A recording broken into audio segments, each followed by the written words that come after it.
That's okay. Thanks, Sensei. Good evening, everybody, and welcome to Punch Kick Choke Chat. My name is Sean Benson. I'm one of your hosts. I'm still happily here from Calgary, 6:30 p.m. my time. Oh, it's been a beautiful week, but it's a better week when we get to do this together. I want to introduce our guest. The proper introduction will come later, but we're here with Sensei Jim Riddell. And Sensei, I want to start with a question. I think it's so interesting part of your journey, and I know we'll get to that a little more after the intros, but you had a period where you were a marathon runner and One marathon. one marathon. Well, an avid runner to the point where running injuries had you decide that you were actually going to go back to martial arts. That is Now, I, correct. I want to break that open because normally martial arts is seen as one of the more damaging things one can do, all the healing benefits aside. And I want to ask your perspective on that. As somebody who hurt their body doing something that people generally consider really healthy and went back to something that people are often scared to do because it has the potential to hurt them. So what's your thinking on all of that? Well, I think it comes down to the individual. I had two partial knee replacements, and my surgeon was telling me he's seen people that have run multiple marathons, and they've been in great shape. Knees have been fine. He said he's seen other people that have run around the block, a few times every week, and they're a wreck. He said it's like driving a car that's out of alignment. It's if your body, your bone structure is good, you're fine for running. If something's a little bit out, well, then it's just going to magnify from there on in. The more you run, the worse it gets. And so you genuinely found that martial arts was easier on your body. Yes. But having said that, now coming back with two bad knees and trying to do kata, that was a little bit of a challenge. Sure. Well, let's break this one open a little. Sensei Suino, I'm going to start with you on this one. What are other things you do auxiliary to martial arts that challenge your body to the point where it could hurt them as much? Or do you think martial arts is the thing that in your life has the greatest potential to both heal and hurt? Great question. I think most of my working out with kettlebells and whatnot is done in a narrow enough span that it's probably on the healthy side, on the healing side versus the injury side. Um, I think the biggest risks I take now are on relatively extreme walking and hiking events. This Saturday, Randy and I and a bunch of other people are going to do a 22-mile hike um, at fairly rapid clip, try to get done under 8 hours on some trails. We go out to Wyoming and we hike in the mountains at 10,000, 11,000 feet. Those are probably the riskiest things. Otherwise, I'm pretty moderate about risk these days. The danger stuff is when I'm stupid enough to fight one of my white belts in judo. That's the high risk activity for me. Right on. Sensei Dolphin, I know you push your body in extreme ways outside of the martial arts. Where do you go on the idea of, the potential to be injured more there or in martial arts? And what's the balance for you? Well, as extreme as I can be with the physical fitness, I never think of it as something that I'm going to hurt myself doing because that's it's inside of my control. In martial arts, I think there's a higher chance of injuring yourself because sometimes it's just not in my control because the other person's trying to do something, they're trying to punch me or um, sweep me to the ground or do something, and that's not always in my control. So there's, I think, a higher risk of injury when you have a participant that you're not controlling. Right. What about you, Hanshi Legacy? What are your thoughts on, fitness outside of martial arts or not even fitness, but devotion to an activity and what's got the greater potential for injury? Well, over all the years that I've been in martial arts, I've, broken fingers, got a fat lip, stuff like that. Nothing that's really going to deter me from coming back the next day. But after 54 years, about 5 years ago or 4 years ago, I stepped down from a ladder and I thought I was on the last rung, but I was on the second last. And went to step down, but the floor wasn't there, and I went down further, and the leg that was on the ladder bent so far that it went snap, and I'm suffering from that now.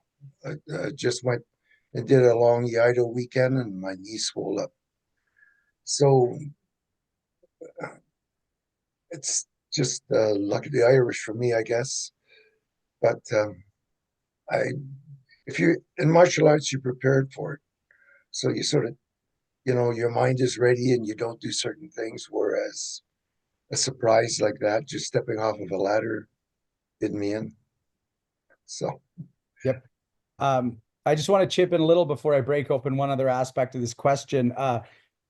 Sensei Riddell, I'd be in way worse shape if I were a runner. My body has never loved it, my hips, my knees. And so even though I've had a few injuries, the repetitive nature of that, and the other one I've talked about on this show is cyclists. I mean, they're doing 60K in spandex, and the wipeouts happen often. And I guarantee there's some cyclists who are walking around with their adjusted broken collarbone, who wish they did martial arts. But let me go to another one on this one before we end up at our intros. What's the worst injury you've ever gotten from martial arts? And how did that recovery go? Sensei Suino, I see you nodding. We'll start with you. We'll go around and end with Sensei Riddell on this one. Oh, okay. Gosh, worst injury from martial arts. I think it has to be I had a massive compound shoulder separation from judo. Back when I was in Japan training in the Yokohama dojo. Uh, our dojo was a gathering place for the different college teams and prison guard teams. A lot of tough guys fighting, everybody trying to prove something. And I just made a mistake. I got into a college team judo workout and fought a few of the guys. And one of the guys, he was just really tough, and I just let my attention lapse. I kind of relaxed right at the moment when he was throwing a taitoshi, and my shoulder just pinned right to the ground, and it was a compound separation. Both joints of the clavicle and the humerus actually came out of the joint. It was miserable. Yeah. So I don't recommend that course of action. Luckily, a lot of folks that do judo in Japan are the equivalent of chiropractors or bone doctors. They call them honitsugis over there. And so on the spot, the guy reduced the separation before I had time to start really enjoying the pain.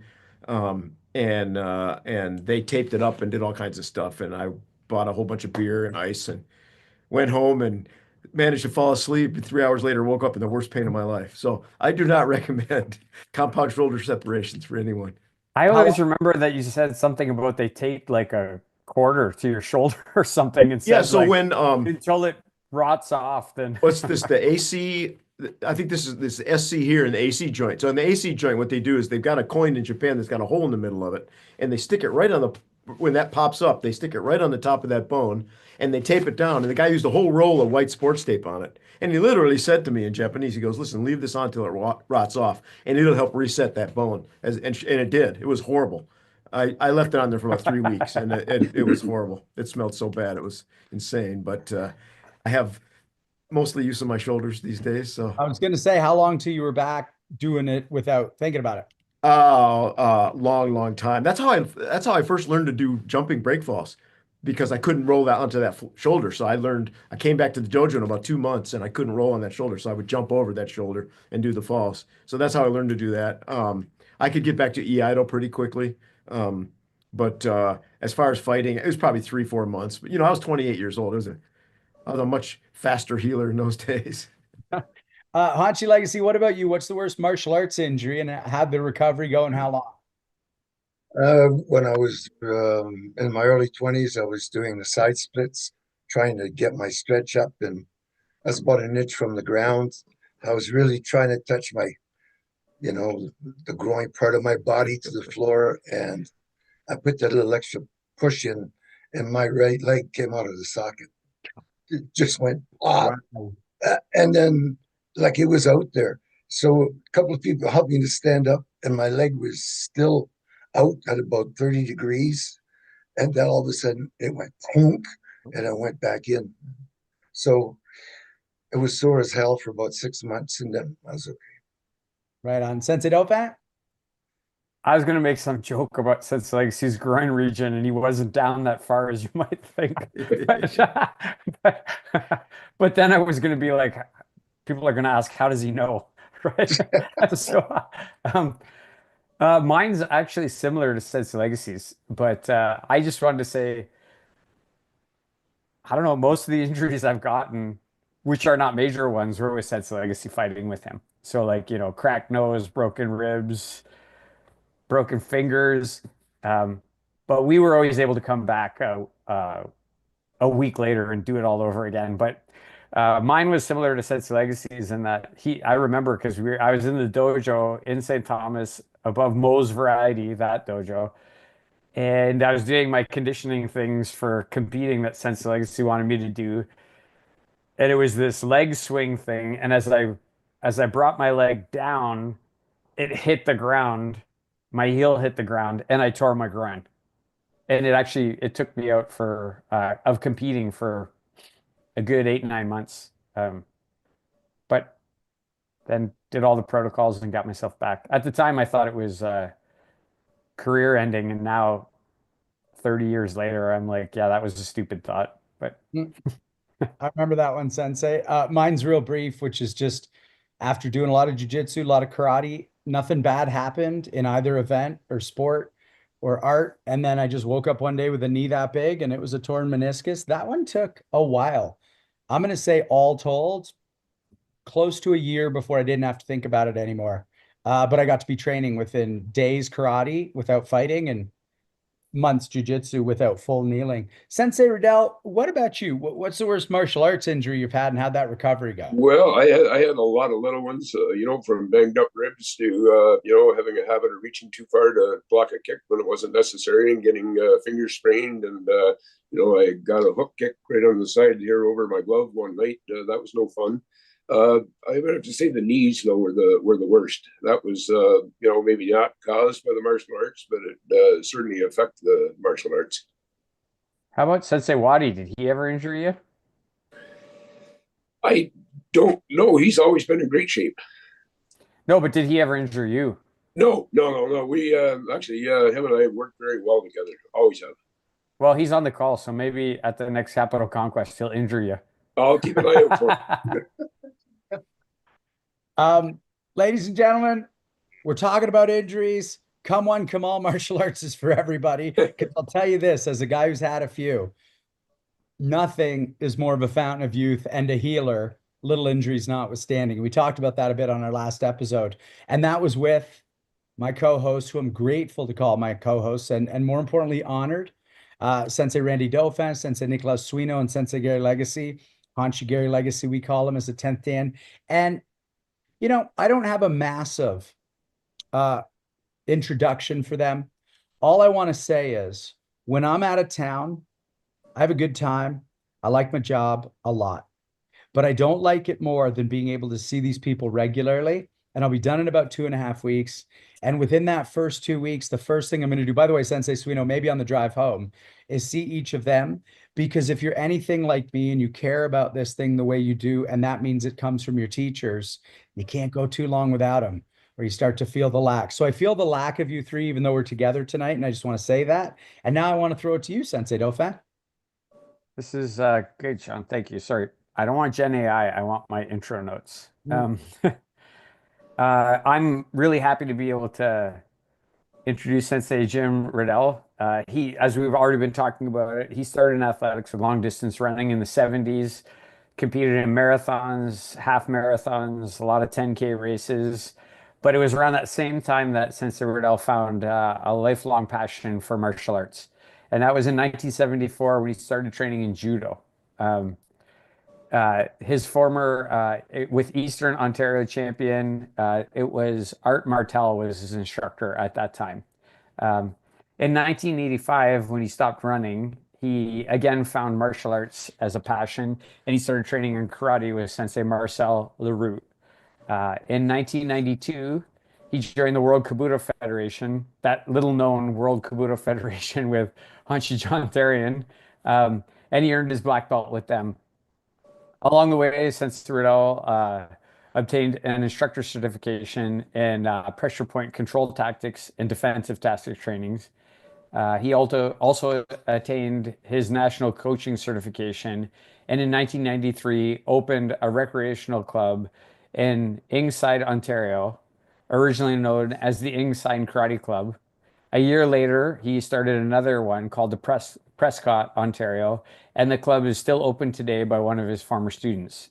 In 2005, the Ingleside Karate Club was renamed the Seaway Karate Club, and he still teaches there to this day. In 2019, Sensei Riddell was promoted to Rokudan at Capital Conquest in Gatineau, Quebec. I always like to provide a few thoughts. I have to be honest, Sensei. I saw your name and Sensei Legacy when I were even talking about it. I'm like, I don't know, maybe quoting Sensei Suino, at the foothills of senility, I just forget things these days, right? Um, but the second you popped on, I'm like, I know this guy. I've seen him so many times now over the last 5 years. Um, I see you often with Sensei Wadi, who's a really good friend of the show and an awesome person, as are you. And I love seeing you on the mat. Your mats are always full. If you're going to Capital Conquest, you should get on the mat with Sensei Riddell and do some cane work or whatever he be happening to teach at that time. We're super proud to have you on the show tonight, Sensei, and really looking forward to cracking into your story and hearing in your own words how your journey started, where you think about martial arts and where you're going with it. And I know we're going to see you again really soon this year. So, 3 weeks time. yep. Thanks, Sensei Dauphin. And I just want to say before we get back to Sensei that if you're watching on YouTube or you're listening on the podcast, subscribe, like, share. We're so grateful. But if you're here in real time on the Zoom channel, there's a chat button at the bottom that Sensei Dauphin will light up for you. That's where we want your questions for our guest or anything on the topic that we're discussing, because we really love your input in our living history. Sensei Riddell, let's get back to you. What was it like for you growing up, and what brought you into that first judo club?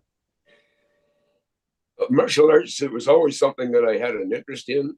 There were no martial arts in the area. It was almost a foreign concept. There would be the karate magazines out. We heard about it. We didn't know much about it. We'd see, you go to the auto exhibition, Central Canada exhibition, you'd see everybody had demonstrations going on there. We'd see that. But then St. Lawrence College out of Cornwall, they they got a hold of Art Martel, Sensei Martel, and through them, he started a judo club through their night school at North Dundas District High School, which is just outside of Chesterville. So that was 1974, and I was there until the club closed in 78. And how, what are some early memories or people on the floor? And something I love asking is, at what point did you go, oh, I'm in? Maybe not, maybe it wasn't yet, but if it did happen during that time, or what seed was planted that made it was something I took a liking to right from the beginning. I had an excellent instructor. He was very, very good. He broke everything down by component. He was that was one thing I got from him right at the beginning. He broke it down. He was a technician. I was not. Okay, so he and there were several other people there that weren't either, but we worked hard. And he broke everything down, and he did a great job with us. He kept our interest. He motivated us. He moved us forward. I learned quite a bit from him. And then when that club closed, so that was just 4 years committed for you? That was 4 years committed, and then we were right back into the void. There was nothing. There was, in those days, there was one judo club, I think, in those days in Ottawa, and that was about it. There was no martial arts in the area. And so then it was, well, I guess 7 or 8 years later before I got back into it. And talk about that time in between. Did you feel a lack, or were you happy doing your other things? It was a void. I guess looking back at it, I could have been probably happier if I'd continue with martial arts. I'd still probably have the original knees, but anyway, with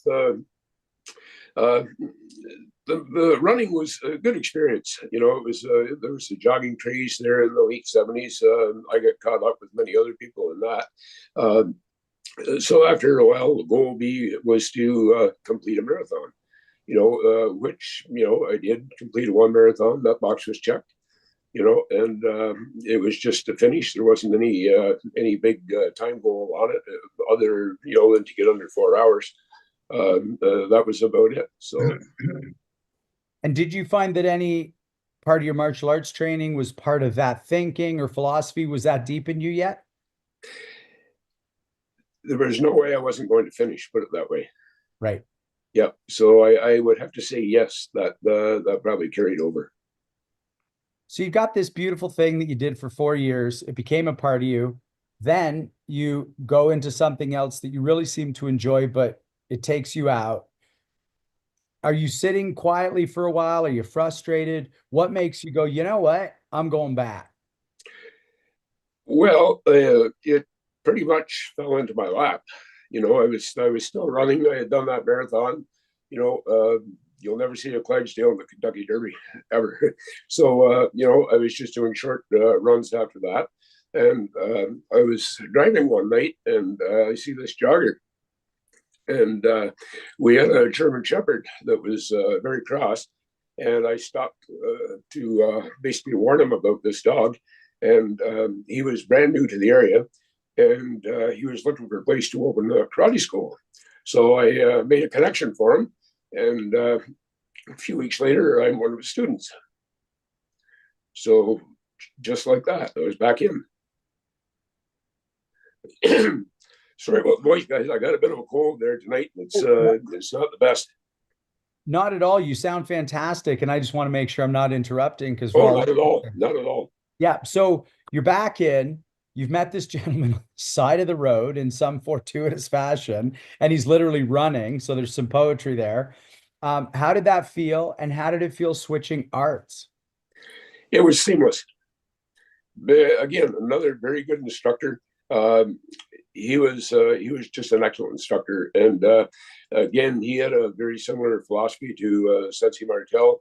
He liked to break things down too, break it down by components, build on it. So it was a different art. Instead of doing the throw, you were now doing punches and kicks, and this new thing called kata, and it was like I said, it was a pretty seamless transition.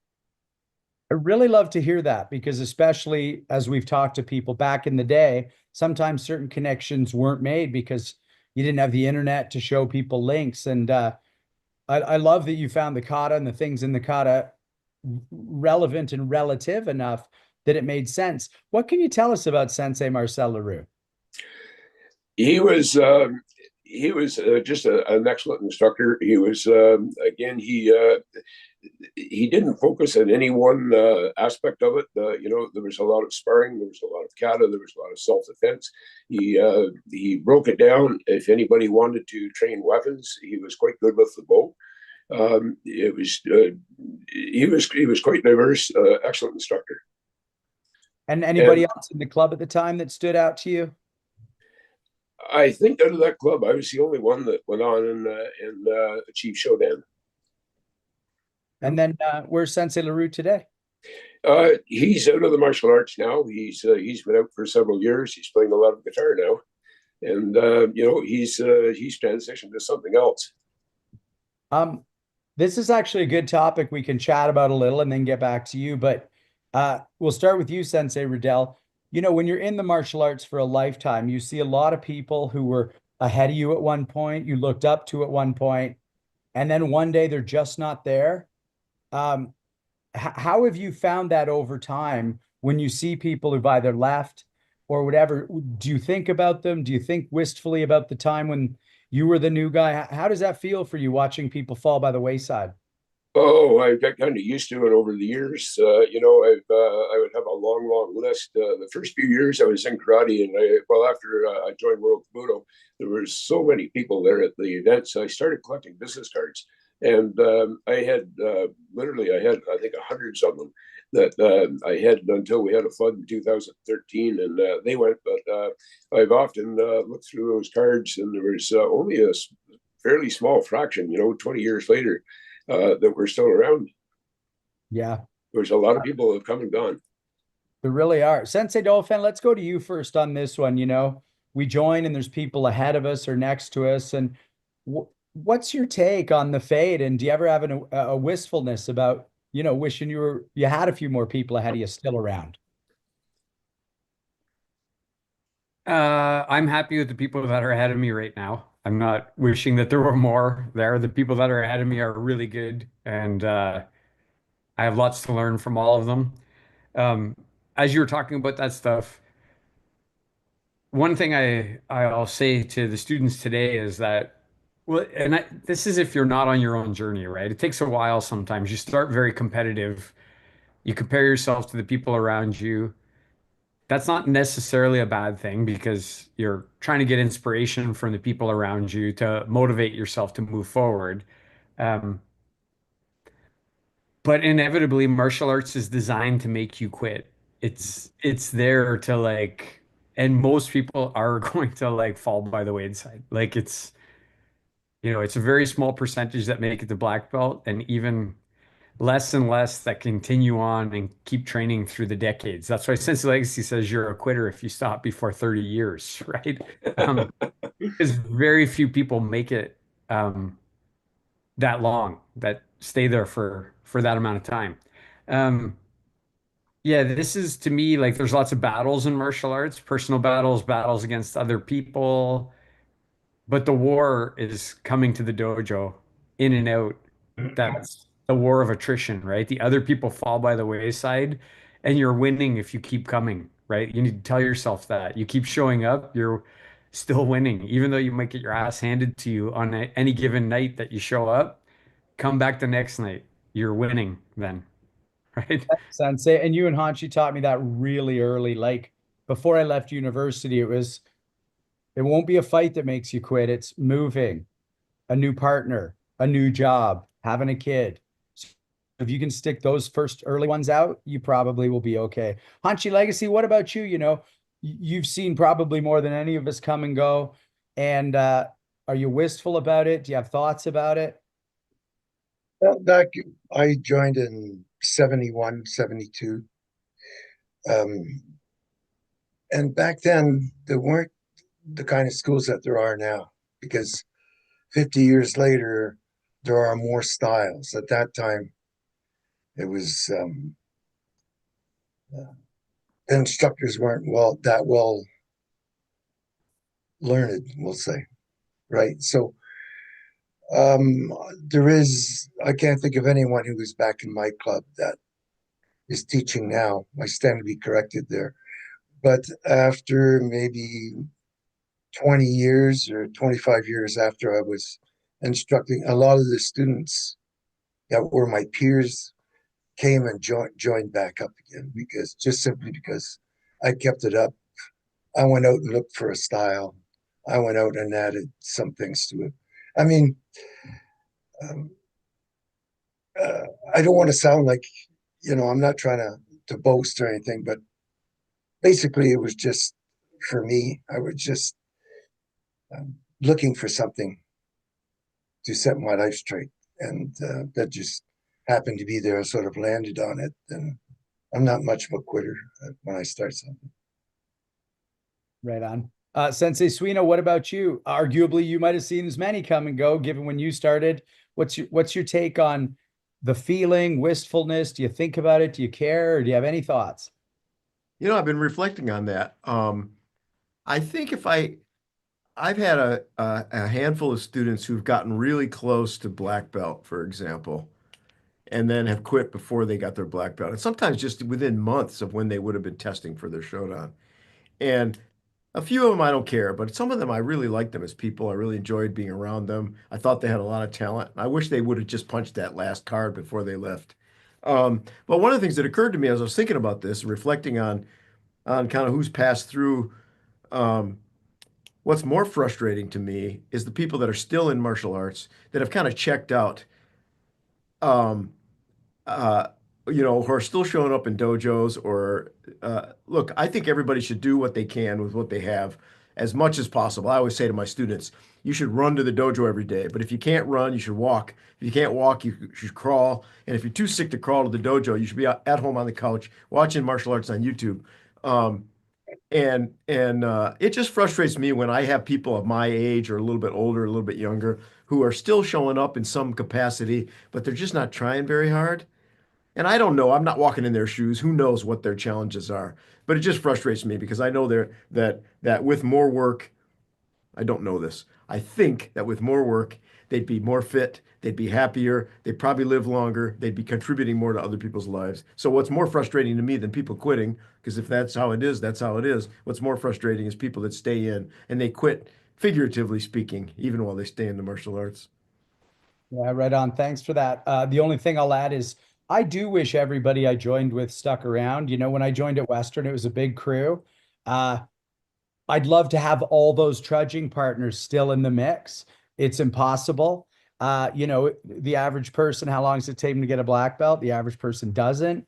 And that's okay for those folks who chose less than average in martial arts. But I would love if they were still around. Sensei Riddell, I want to come back to you with a question that you can't avoid if you train martial arts in the 70s on this show, because I ask it of everyone because I'm so interested. How do you feel about then versus now in terms of the knowledge base, in terms of how people fight and put their hands on each other, in terms of the ethos? You know, what are the pros and cons of each era? The 70s, the judo, it was tough. It was with Sensei Martel. There was no doubt it was like he was by the book. He was old school, and it was tough. And we had to either buy in or opt out, I guess, you know. And you know, a lot of us bought into it, and we had a great time. You know, you went home every night, you were sore right to the core. You know, no doubt, all the time. And as far as hands-on, like, are you talking like, say, if you're working with, say, like a female partner or anything like that? Because we had like mixed groups, and it was nobody. It was just judo. Well, I appreciate that, and we hear that a lot. I was thinking more just the nature of the hands-on in terms of toughness. You know, some people suggest that people don't fight as hard now. Some people say that's nuts. We fight our asses off. We're just a little smarter with gear. So I'd be curious your thoughts on that for either judo or Well, I remember many nights going home with a sore throat, and probably my voice is worse than it is right now. You know, and that was not uncommon. And you know, the people I was riding home with were all talking the same. You know, so it was there were a lot of choking going on back then. The predecessor to the vascular neck restraints, the respiratory neck restraints. And then what do you think when you see that the arts being practiced today? What do you see the difference being? Do you think that's still happening? It's a kinder, gentler era now. Of course, you know, there's you've got to look at all the liability aspects that didn't really exist back then. You know, it's a different point in time now. I think we have to look at it from a different angle. What we all did back then probably just wouldn't quite fly today. Right. And what about knowledge? What about the knowledge base? How have you seen that change? It has evolved. I can say that. Like as far as judo goes, I'd be the wrong guy to ask there. I was only like I still say like I had a fantastic instructor. He was great. You know, he brought everything we needed and more, much more. As far as when I got karate, you know, Sensei Marcel Leroux, he was the Sandan at the time. He went up to Godan eventually. Again, he was very good. Right on. Sensei Suino, we'll just go to you on this one because he did say he's not so sure about judo these days. And am I wrong? Like judo came to in the 60s, was it a fairly complete system already? You know, how's the knowledge changed? I'm not asking about the hands-on toughness. I'm asking about the knowledge base of judo. And I think you are muted, by the way. Now I'm unmuted. Thank you for the reminder. Uh, you're not asking if judo's tougher. You're asking if judo folks have more knowledge of the system. Is that? Correct. Yeah. I think so. I think so. There's so much more information available, historical information, old films, old books, you know, PDFs of books. It's remarkable how some folks know so much about judo history. We've had scholars on Punch Kick Choke Chat, Lance Gatling being one of them, George Rago being another one who have studied this history. I think people know more about judo than they used to, and I've been struck by folks in the jiu-jitsu community, in the BJJ community, the ones who care have spent a lot of time understanding the history of judo as it predates BJJ and as it is part of the origin story of BJJ. So by and large, I would say the average person, at least the average person that I hang out with, knows a lot more about history and culture in judo than they used to. That makes a lot of sense to me because even in the 10 years I've been doing not quite BJJ, I've noticed the respect for judo has just done this over time. It's like, oh wait, we're not better, we're from that. And Yeah. I Yeah, and think when you get Danaher and GSP and Lex Friedman and folks like that talking about judo history in the context of a BJJ podcast, everybody pays attention to those guys. right. Um, Sensei Dauphin, did we skip over the thing you wanted to chip back in on? I'm sorry. Yeah, I apologize for that. No worries. All good. Hey, Sensei Riddell, let's pop back to you. So, you start this karate, and then, if I'm not mistaken, that's around 85. And by 92, you're in the World Kobudo Federation. That's So, correct. can you talk us through that timeline of anything we might find interesting in that karate time, and then bring us to what made you go, I want to add the Kobudo? Well, it was more of a need than a want. Sensei Marcel Leroux, he had moved out of the area again. He had left, and so once again, there's nothing in the area. I was looking for a place to train. Sensei Brian Lee had been to our club a few times. He was operating out of a basement of his home. It was quite a drive up. He was east of Kemptville a ways, up in the middle of nowhere between South Mountain and Kemptville. I did that drive for probably close to a year, and it was a small group. And somewhere along that line, we heard about the World Kobudo Federation.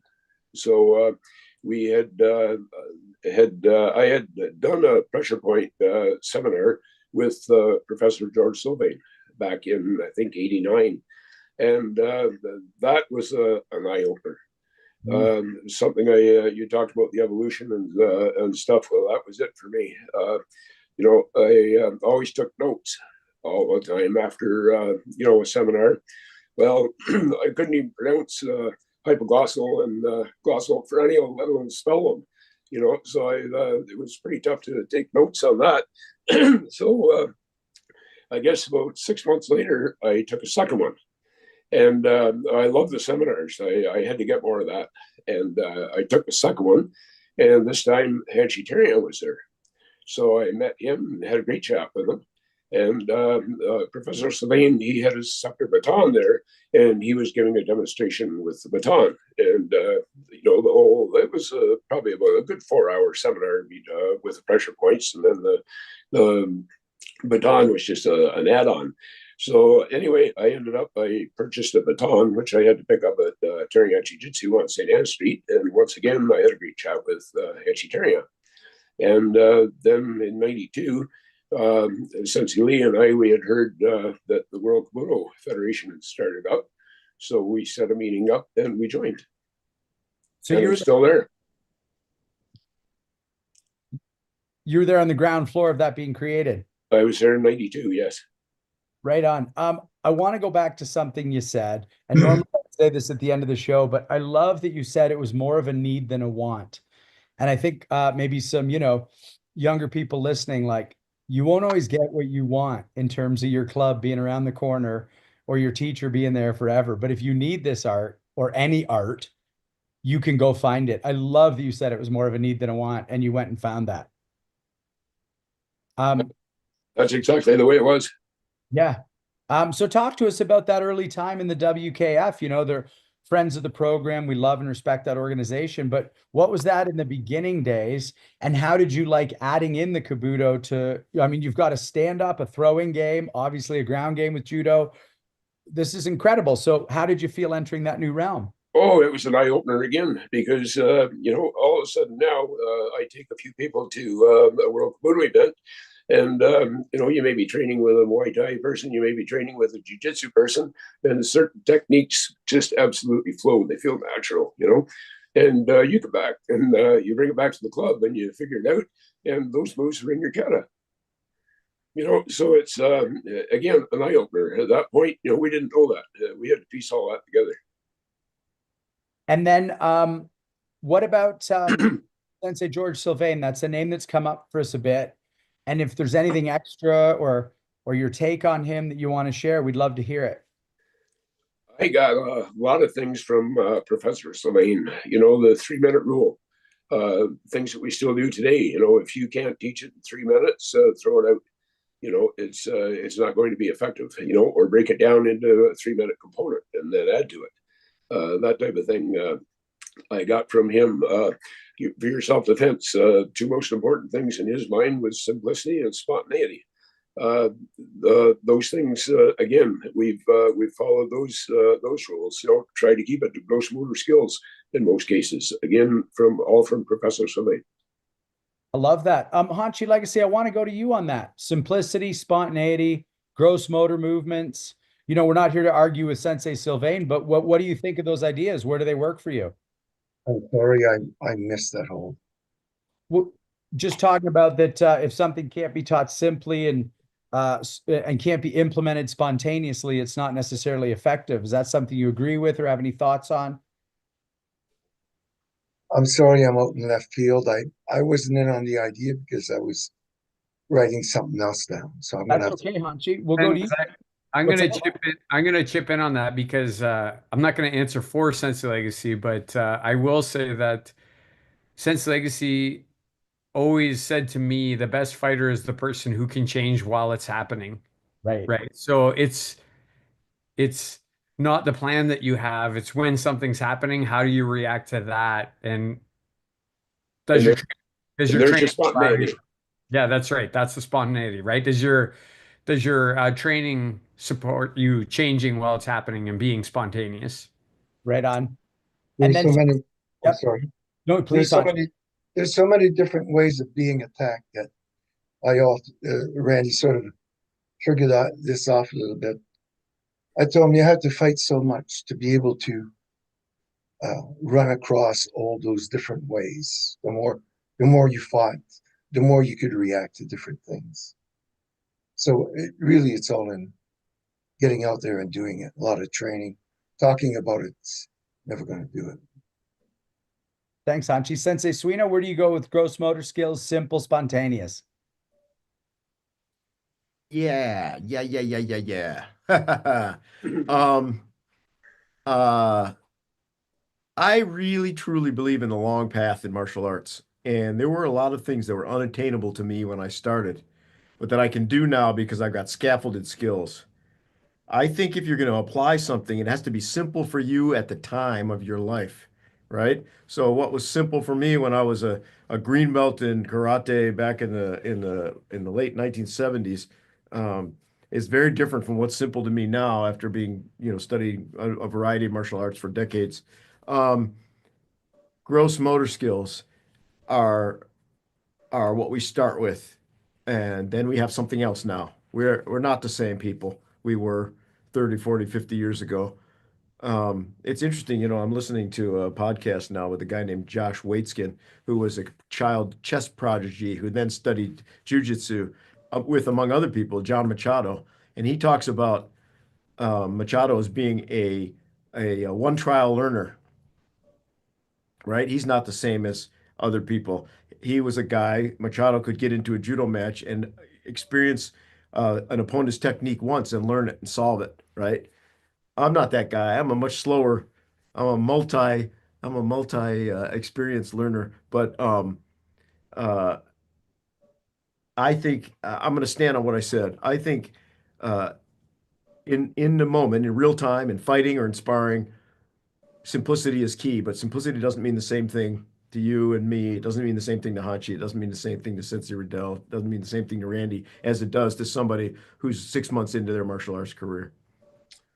That's a good analogy.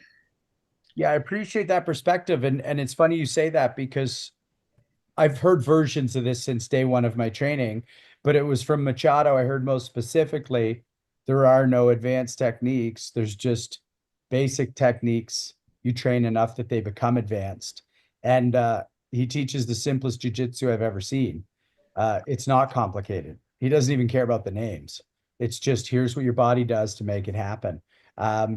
Sensei Riddell, let's talk about the time now in the early 90s. You're with the WKF, you've got the karate, you've got the judo, and you begin, with coaching and also opening your own club. So what led to that? What made you want to do it? And how did that unfold for you? Well, Sensei Lee, he was going from his basement to a bigger facility. He had acquired space in Kempville, so he was going there. That would have meant quite a bit further drive for me. It wasn't really feasible. There was, like I said, there was still no karate in the area. There was nothing between Brockville and Cornwall. Ingleside was relatively close down for me, South Stormont. So we started there in September of '93. I opened what is now Seaway Karate, and we're still in that same gym today. I'm grinning because I started my karate journey in September of 1993 at Western. So I just got goosebumps when you said that. That club and me, we have the exact same martial arts lifespan. Wow.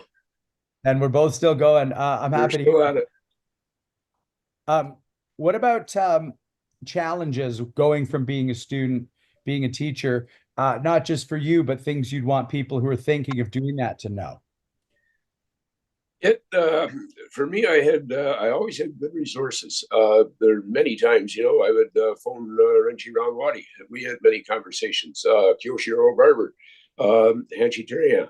I was on the phone with him, and you mentioned about no internet. Well, there was no internet back in those days. It was there was a seminar coming up or something.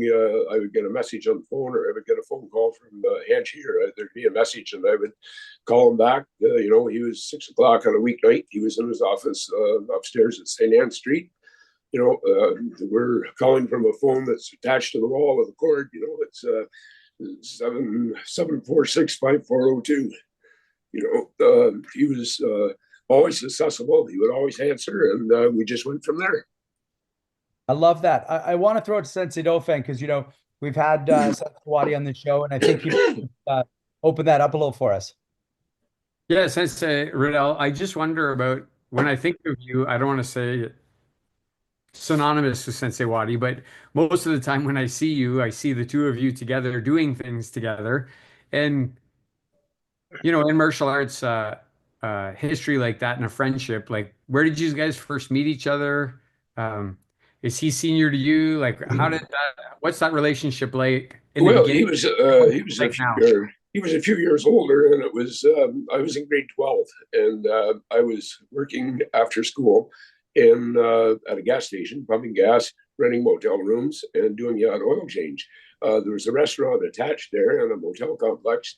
And Renchi Ron, he was he'd been out of the military. He was finishing up his apprenticeship, and he was living at the motel at the time. And he would, many nights, he would eat supper at the restaurant, and I would be sitting with him and watch the gas pumps. And were you in martial arts already when you met him? Neither one of us at that time. Oh, we okay. got to be good friends, and then it was.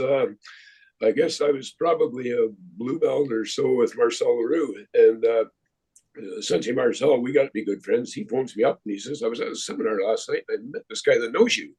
And I said, who would that be? And he told me, he said, Ron Waddy. So I gave him a call, and we just kind of picked up from there. Only now we're both in martial arts, and it just went from there. And that would have been, oh boy, that would have been maybe 87, 88, somewhere in there. 88, probably. That's very interesting. So you guys knew each other before you did martial arts. That's correct. You both independently started doing martial arts together, and then you reconnected again. That is correct. That's how it worked. That's crazy.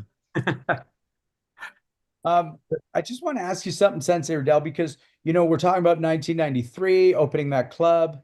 So, you're teaching, and again, you have this Japanese jiu-jitsu, you've got the judo, you've got the stand-up, and that's the time that MMA showed up as a bit of a force in the world. Now, in the 90s, it wasn't as overtly known as today, but were you aware of MMA, and were you thinking, well, I'm kind of doing all that? Was that ever anything you advertised or tried to suggest that you could offer, even though it was all classically rooted? No, we just I like the MMA. I love to watch it. I always liked boxing too, but it was the karate. Once I was entrenched in karate, that's what it was. That's what I was staying with. And then any of your bunkai influenced by your other arts? I mean, absolutely. So talk about that. Talk about what maybe some people miss in bunkai without, you don't need to disparage anyone, but is there a bunkai that gets missed a lot, or an approach to bunkai when you know There's what so approach many. you're on? What I encourage people to do, and I encourage everyone, go to Capital Conquest, go to Rendezvous Levy, train with some of those instructors. You're going to find something that's natural. You know, if you're a karate person, you will find a natural technique. That's a natural technique. Pretty much guarantee you it's in one of your katas. Now you've just got a new bunkai. Right on. So Capital Conquest, and Rendezvous Levy now, they will provide a lot of answers for people. Could I ask? Could I ask what style of karate you did? Chito Ryu. Okay. That's got deep roots in Toronto. It does. Hanshi Legacy, I actually want to ask you about that in terms of bunkai.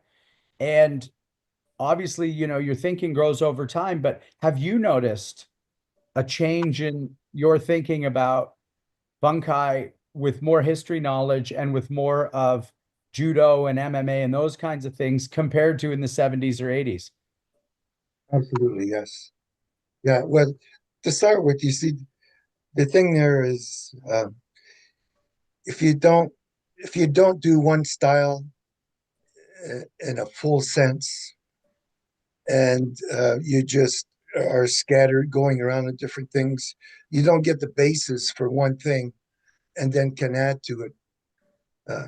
Like when I go and watch Sensei Sweeney do judo, I see stuff there that I would have never seen because I never had the patience to learn my own style. And then I went to see Sensei Sandoval in the United States to learn white crane. And you can ask, well, and you know about white crane. We learn more in depth bunkai. And then you see stuff sometimes from other styles that you're watching, other in a teaching scenario or on some sort of a TV broadcast or something, and you know, judge your mind that there are more uses for tape than just one thing. Let me go to you for that one, Sensei Dauphin, especially as you've added grappling in the last number of years. And has your concept of bunkai changed? I guess I gotta just say yes, right? So obviously, the more ways you move your body, the more ways you think about bunkai. But um, that's one of those things, Sean, for me, that's always been in my mind. Like, just how does this move apply? In my day, I daydream about it sometimes. I just start thinking about a kata and thinking about somebody coming up from behind. How would I use this move if they came from behind? Like if they had something, if they were wearing a jacket, how would I do it? If they were in shorts, how would I do it? Like that's an ever present churn in my brain when it comes to the kata. I Yep. mean, tonight we just in my dojo we dug into like Pinyin Godan and lots of different applications and yeah. And we did the kata. We did it like I don't know, 2 times. I'm like, you know, and then people partnered up and they did it like 700 times Right. against each other. Yep. And then Sensei Suino, the last thing I'll ask you, you know, as you came later to karate, do you ever look at a kata or do one and go, I'm not sure they know this is this too, obviously with respect, or does it add to how you think about proximity in your judo? Yeah, it goes both ways, and I'm gonna throw Iaido in there too because that's taught me more about understanding structure than any other martial art. So now that I understand kind of how the skeleton works and how force is generated, I see echoes of that in everything and everything from Japanese jiu-jitsu to karate to judo to BJJ. Yeah, I love that. I don't mean to belabor it. I just really, at where I am on my journey, I'm seeing more blends than differences, and it excites me. And that includes MMA, and it makes me quite happy. Sensei Riddell, a question came in for you. And I'm going to say it as it is. I would obviously call you Sensei, but does Jim intend to pick up a guitar when he's done from his daughter? Absolutely not.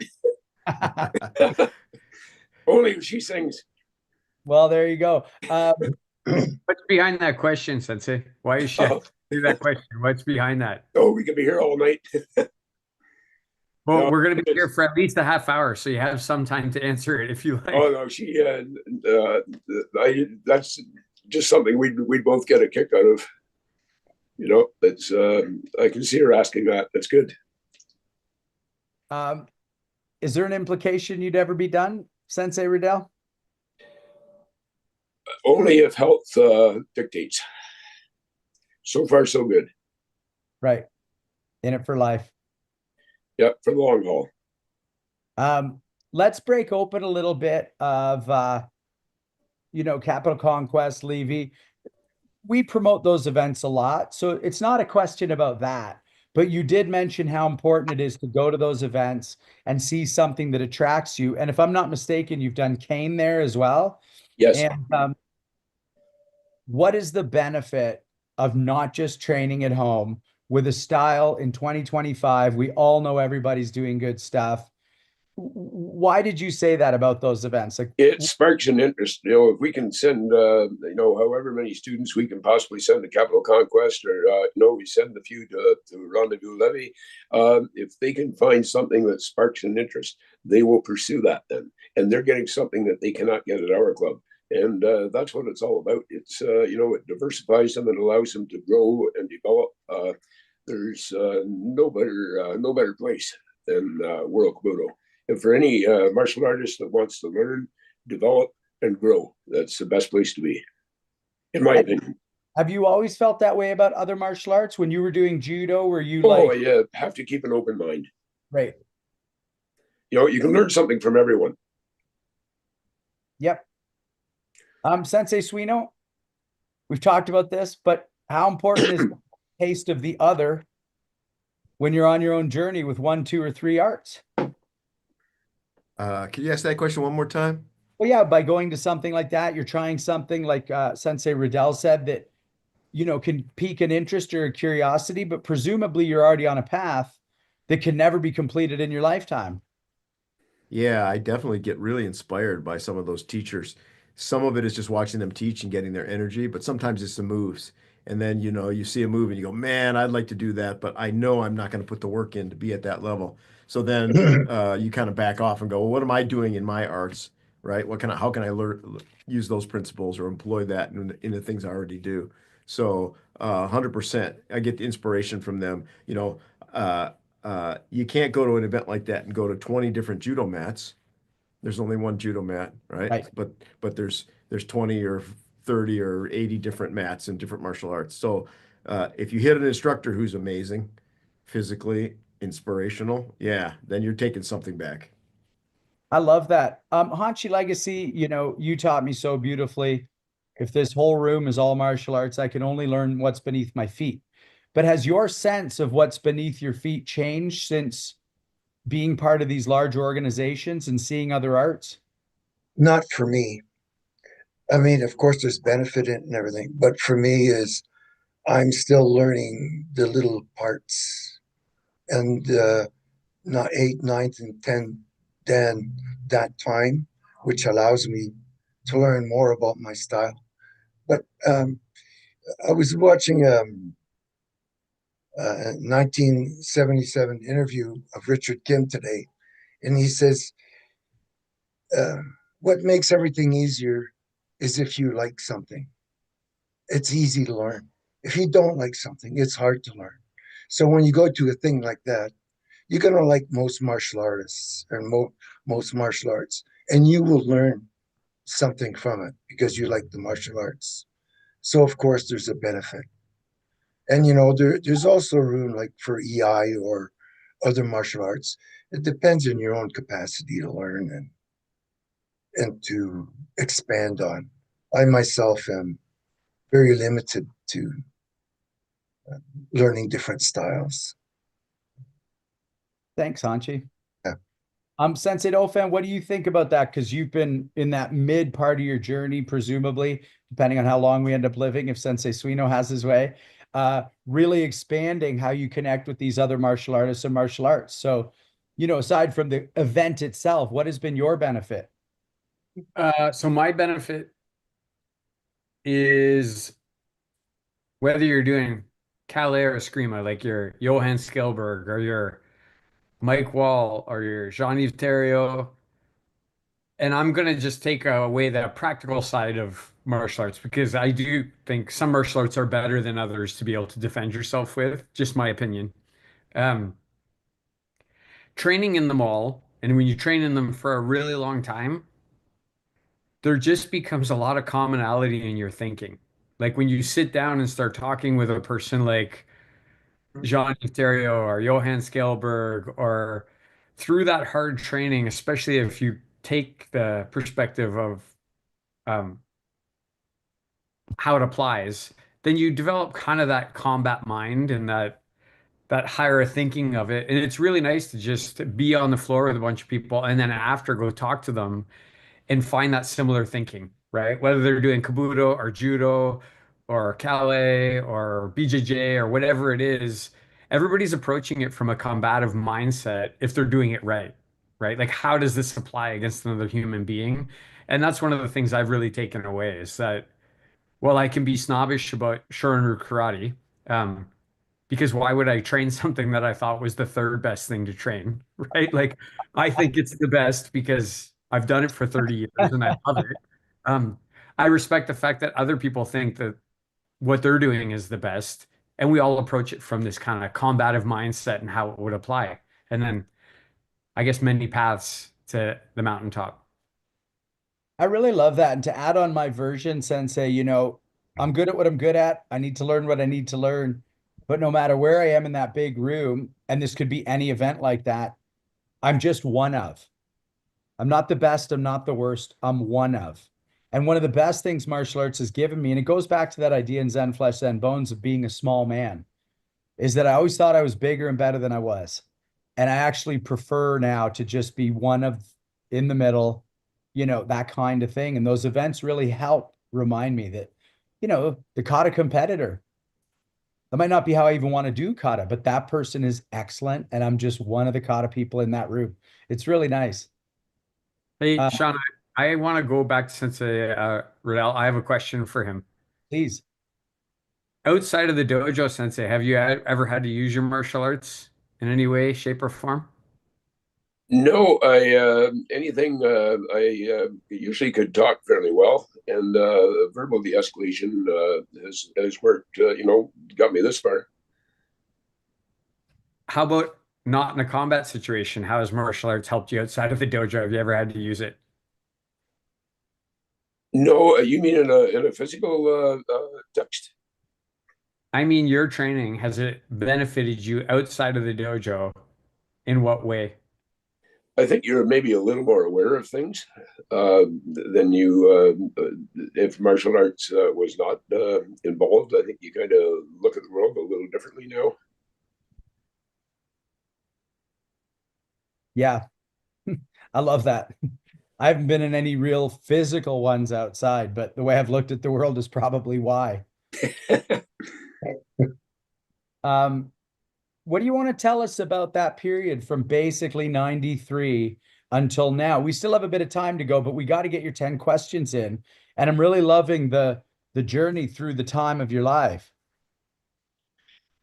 Well, Seaway Karate continued. We have two locations, one in Long Sault, one in Ingleside. They're only about 10 kilometers apart. They're both right on the St. Lawrence River. It encompasses all of South Stormont pretty well, and people, the majority of people will go both places. Yep.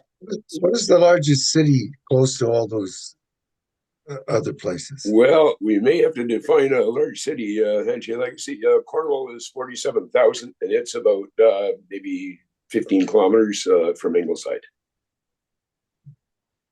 Brockville is about, I would say, 70 kilometers to the west from Ingleside. Just trying to spot it Yep. somewhere. We're almost directly across from Messina, New York, if that helps you any. It's a little town. We're straight down the 401 from Brockville if you're coming east on it. You'll go by when you're on your way to Levy there in 3 weeks' time. If you're driving, you'll drive right by us. Okay. Yeah, you'll see the sign South Stormont. You'll see Long Sault. You'll see Ingleside. That's us. Yes. Okay. Yeah, we're right there. So that time has really been spent just building that club dynamic around where you live and where you want to grow it. We've had a lot of fun with it. It's evolved. We're still, teaching the same core. We're still we go to every year to Capital Conquest. One of the things I have everybody do that goes up, bring a technique back, and you have to show the class. And they get help with that, and everybody learns from it. And so as we get new instructors and new techniques, things evolve. And I've got one more question about, more recently, but did you ever spend time with Sensei Soroka? No, I think that he was teaching at Capital Conquest. I can't remember what year it was, but I took 2 or 3 seminars with him. I think 2 on the Saturday and 1 on the Sunday, and I liked him. Did you find your Chito-ryu was right in line? Pretty much, I would say maybe 90%. I remember he would have liked me to kept just a little bit more level when I was going. I remember that. That didn't surprise me any, but I remember that he was very good. Like I enjoyed him, and his wife was there with him, and she was good too. And then the first time I became aware of you was during World Martial Arts Live. For anybody who's new, that was an event that was created to bring people together online during the pandemic. So what was your experience with World Martial Arts Live, and also just the pandemic in general for your martial arts? The pandemic was quite the experience. Whenever we followed, like everybody else, we followed the rules of the Eastern Ontario Health Unit meticulously. Whenever they allowed us to hold outdoor classes, we did at the social distance. We did that. It actually worked quite well for us for restocking the pool because a lot of people were down. What we did, we got space behind the school. They allowed us to use that. They didn't charge us, so we didn't charge the students. We had about 30 people out. We put on Facebook, one local community page. We had about 30 people out. When we went back inside, most of them came with us. So it was great. I love that. And by this time, they're close to yellow belt. We were out there for a good 3 months. We were out there pretty well until it got too cold to be out there. And then, starting martial arts in the 70s, you probably wouldn't have been able to conceive of video conferencing to 5,000 people. We wouldn't. There was no, like I mentioned, calling, Hechicaria, there was only 7 digits to that phone number back then. It was a different point in time. There was no email, no Google, no nothing. The old-fashioned way now, you picked up the phone. But the World Martial Art Live, that was quite a concept. Renchiwadi and I, we were on at 10 o'clock on the Saturday night. We did it from our carport here just outside of Long Sault. We had about 20 students that were signed into it. They called it live from Long Sault. It was a good night. The only thing we did not account for was the mosquitoes. It was a hot night. We had 4 floodlights set up, and we did not have a clock. We had Sensei Gord West. He was our tech guy. He was standing behind the lights. He was keeping us, informed on time. We didn't realize we couldn't see him behind the lights. So Ron and I, we knew pretty well what our time frame was. We were pretty good at time management. So anyway, when I thought it was getting time, I kind of stepped around the light. Ron was talking to everybody, and for 3 minutes, and so I come back in, and I think we did one more technique. We talked for the last minute and about out. Well, but I did get a few emails, were these seagulls or crows flying around there? There was mosquitoes everywhere. Wow. I love that 30 years of teaching and you just kind of know internally when the class is ready to be done. But had we done that, had that to do over, there might have been a clock there. Right. It was just one of those things we didn't realize we weren't going to be able to see them behind the floodlights. Yeah. We could have known, but we didn't. Hey, Sensei Riddell, I'm going to share something with you about Sensei Benson. He, everybody knows he's a movie actor, so he's good in front of a camera, except when he does World Martial Arts Live. When he did, because he did his session in the Kitchener Dojo, and allegedly I was in the room while he was doing it, and allegedly Sensei Legacy was in the room, and we were kind of off the camera, and Sensei Legacy says to me, "Look how red his ears are." He was he was so nervous while he was doing it. That's It was awesome. kind of funny, to be honest with you. I'm I not sure know if he's I've ever been nervous that in front of a nervous. camera. It was a new thing. I'm not sure I've ever been that nervous before or after. Well, you're not. If you're at a seminar, you've got students to teach. You don't have students. You're just talking. It was a different concept. It was a great concept. We loved it, and it got a great response. Our students loved it. It was well done. It was just perfect for that point in time. Hey, Benz, I'll bet you that's the biggest live audience you've actually ever been in front of globally. Well, God, what were we? Lives in 41 countries. Something like that. It was Live, 100%. phenomenal. It was beyond comprehension. Had it been back, somebody told me that back when I started in the 90s that in 25 years or 30 years you're going to be doing this. There's no way I could have even seen that. Pretty magnificent. Thanks for your perspective on that, Sensei. And now it's time for a little something known as the 10 questions. You know what Sensei Dolph's reaching for? The timer. You got 10 minutes for 10 questions. Are you ready, Sensei Riddell? I guess as ready as I'll ever be. What is the most effective move in your martial arts arsenal? I would go with a verbal de-escalation. Huh? Failing that, maybe a good shin kick. Who is the most influential martial artist in your life? Oh boy, I had. I guess I'd have to say the real aggregate, because I started with Sensei Marcel Leroux, Sensei Art Martel. We had I mentioned Professor George Sylvain, Hanshi John Terrien, Renchi Ron Wadi, and then there's Kyoshiro Barber. I sat on grading boards with him along with Sensei Ron many times, and Renchi Ron for about 30 years. With Kyoshiro, I was at, I don't know how many times I've helped him with his Kumadan Scimitar. I've helped him with different things. He's helped me with different things. We worked together quite a few times, and I'll tell you, I've learned an awful lot from him sitting on grading boards and just talking about this and that. So I've got there wouldn't be any one, but I've had the privilege of having quite a diverse aggregate of influences. I agree with everybody you said except for Earl Barber. Just kidding.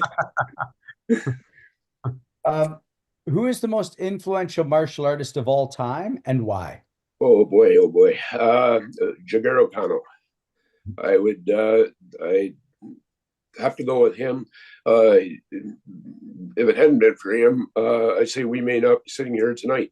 It was because he was director of education in Tokyo. He got Judo into the school system. He was also instrumental in endorsing Funakoshi. By that time he was head of the principal of the normal school, which became the university. I think if I had heard correctly, he also helped Funakoshi kind of tweak his curriculum to get it into the school system, get into the universities. He endorsed them. So he was played a big role in.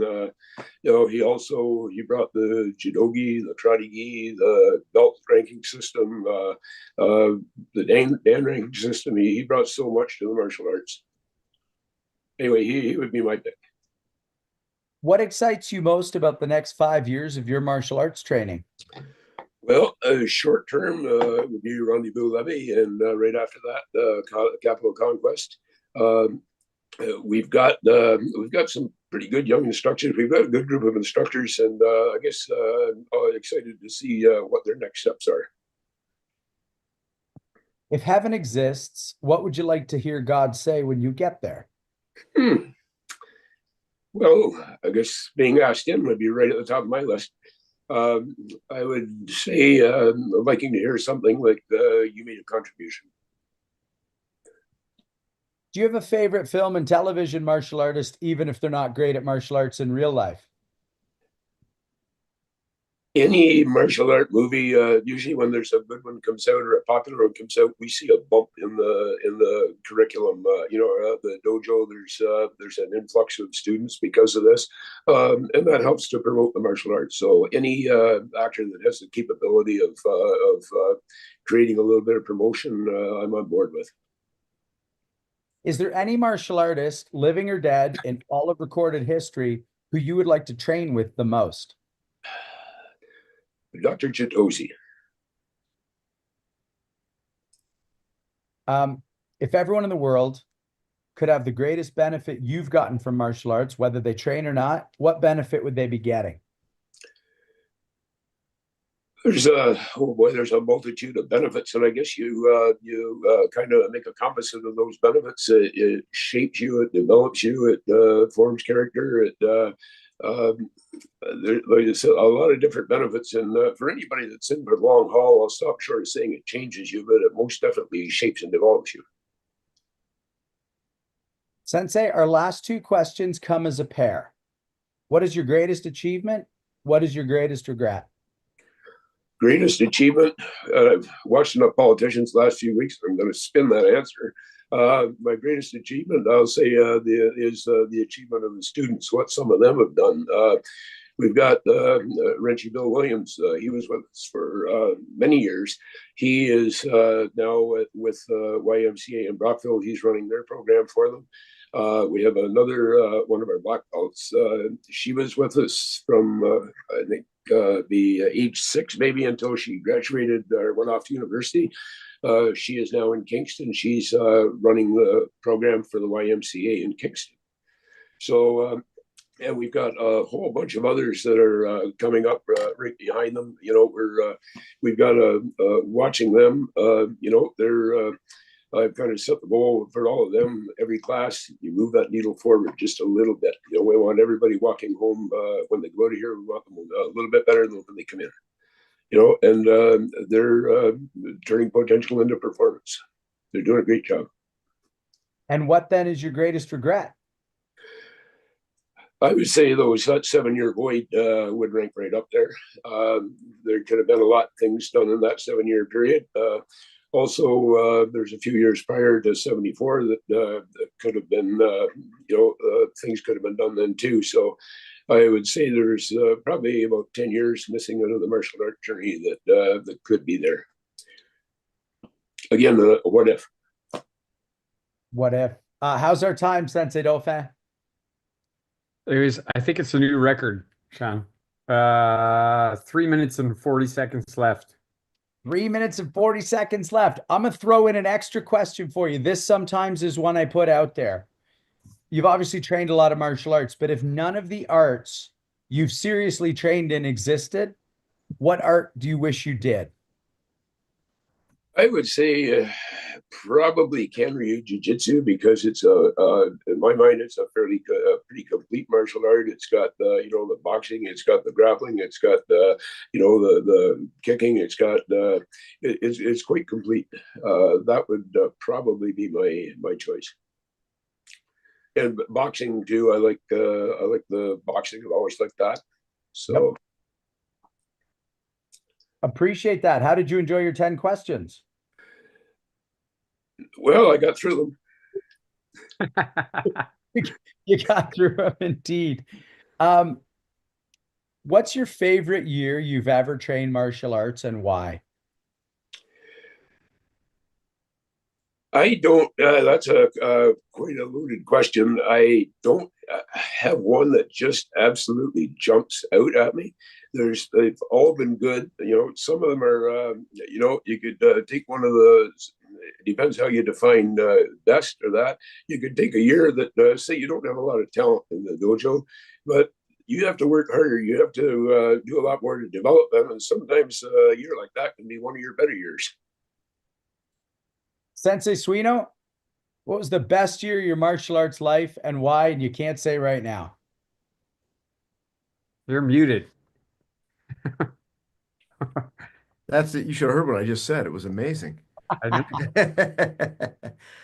You screwed me up because I was going to say right now, I best know year of you my were. martial That's why arts I threw life. it out. They've all been wonderful. Gosh, man. One of them I loved. One of the many years in martial arts I loved was my last year in Tokyo. Because I had been doing judo at a high level for 4 years. I'd been doing iaido at a high level for 4 years. Um, I was young. I was in great shape. I was having a ton of fun in Tokyo. My job had gotten easy by that time. It was just a great year.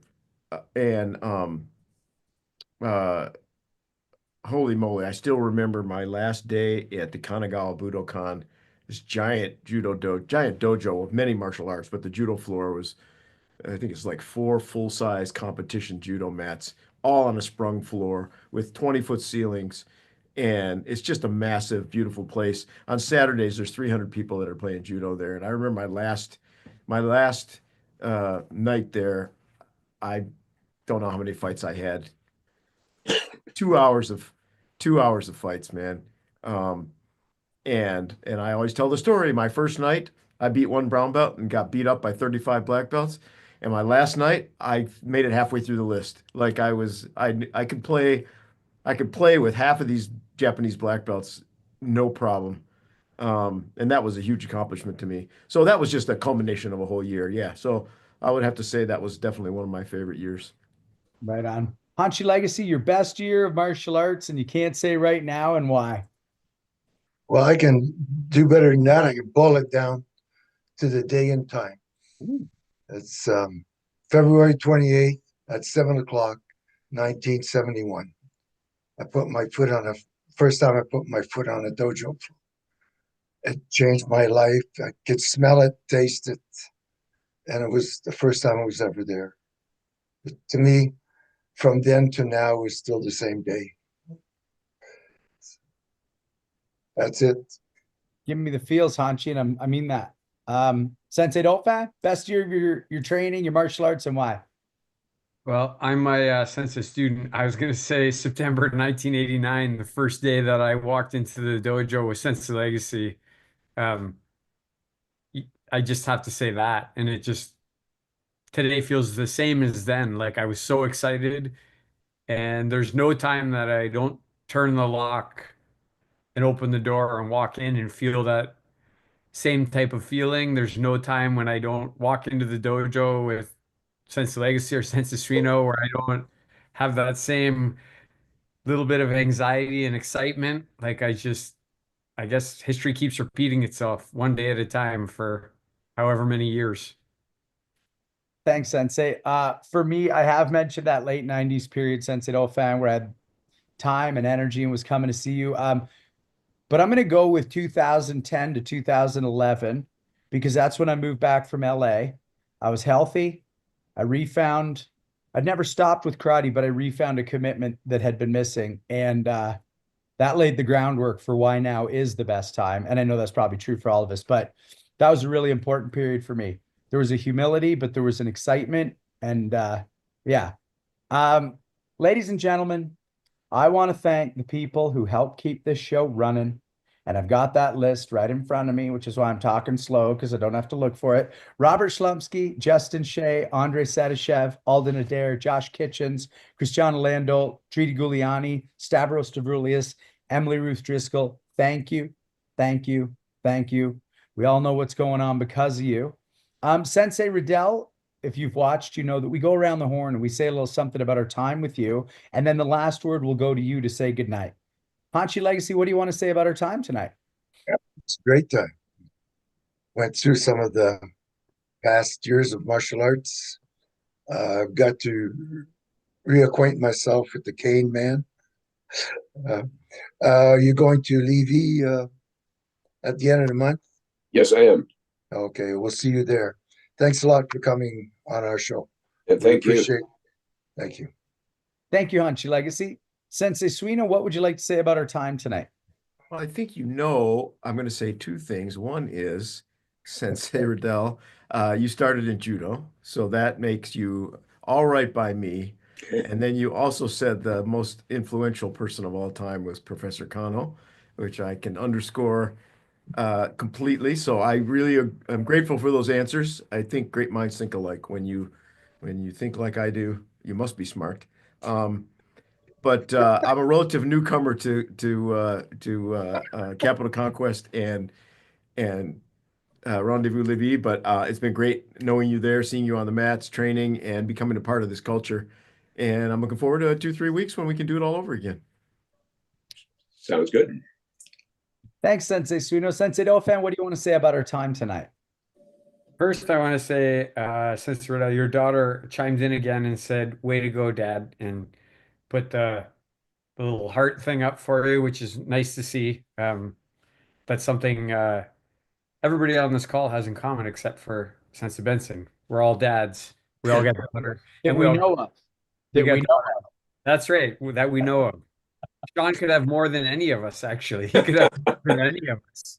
Um, but I really liked Sensei Riddell when you were talking about Sensei Leroux, um, and actually that you're the only one that achieved a showdown from his club, and you're still here. He should be proud of that if he's watching this because you've made big impacts. It's nice to hear other people's thoughts on Sensei Sylvain. Um, that little conversation we had about simplicity and spontaneity. I agree with that completely.